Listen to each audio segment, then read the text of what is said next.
recess appointments are on the table. That's a key demand from President-elect Donald Trump. Will you move forward with that? Well, what we're going to do is make sure that we are processing his nominees in a way that gets them into those positions so they can implement his agenda.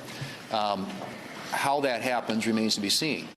New Senate Majority Leader John Thune, incoming next year, today seemed fairly open to Trump's idea of bypassing Senate approval of his cabinet picks by using recess appointments. Is that how this is going to go down? Joining me now is Adam Gentleson, former chief of staff to Senators John Fetterman and Harry Reid. Adam, help me understand what's happening here. John Thune sounds like he's cool with recess appointments, which seems to be the only way you'd get Matt Gaetz confirmed as the attorney general. Do you think that's what's going to happen here?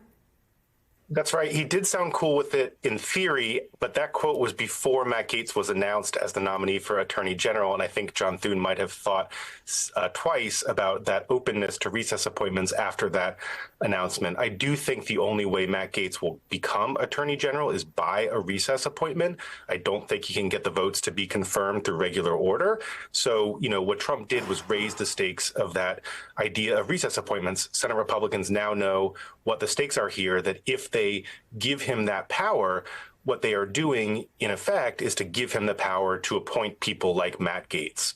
Well, they're giving away their role as advise and consent, right? I mean, I'm with Ezra Klein on this. He says demanding Senate Republicans back Gaetz as AG and Hegseth as defense secretary is the 2024 version of forcing Sean Spicer to say it was the largest inauguration crowd ever.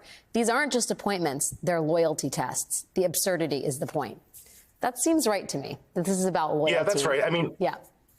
Absolutely. No, you're absolutely right. I mean, it is about loyalty. This is about forcing his followers to defend the indefensible, and we'll see what they do. But, from an institutional perspective, confirming nominees is something that only the Senate does. The House has no role in that process. It is part of the Senate's special responsibility.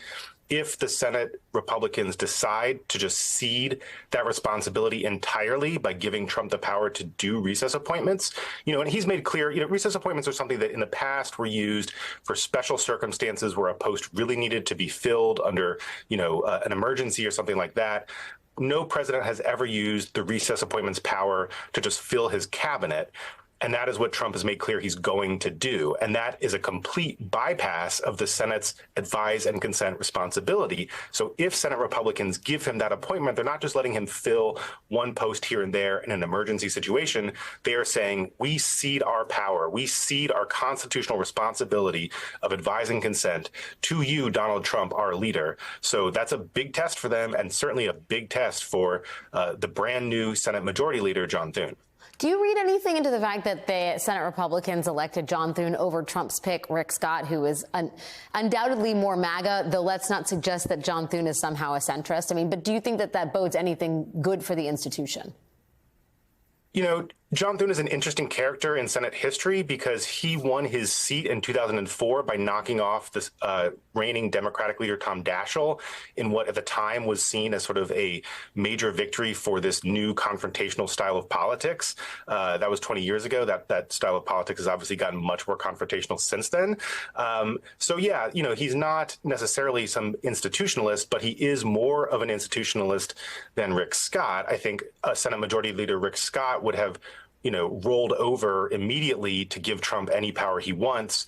Thune, in theory, is supposed to be the leader who is more protective of Senate Republicans' prerogatives as independent representatives, as senators entrusted with the advise and consent responsibility. So this is a test for him. If he just rolls over for Trump, then they might as well have elected Rick Scott.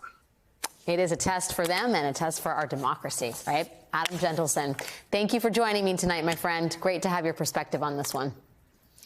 Good to see you, Alex.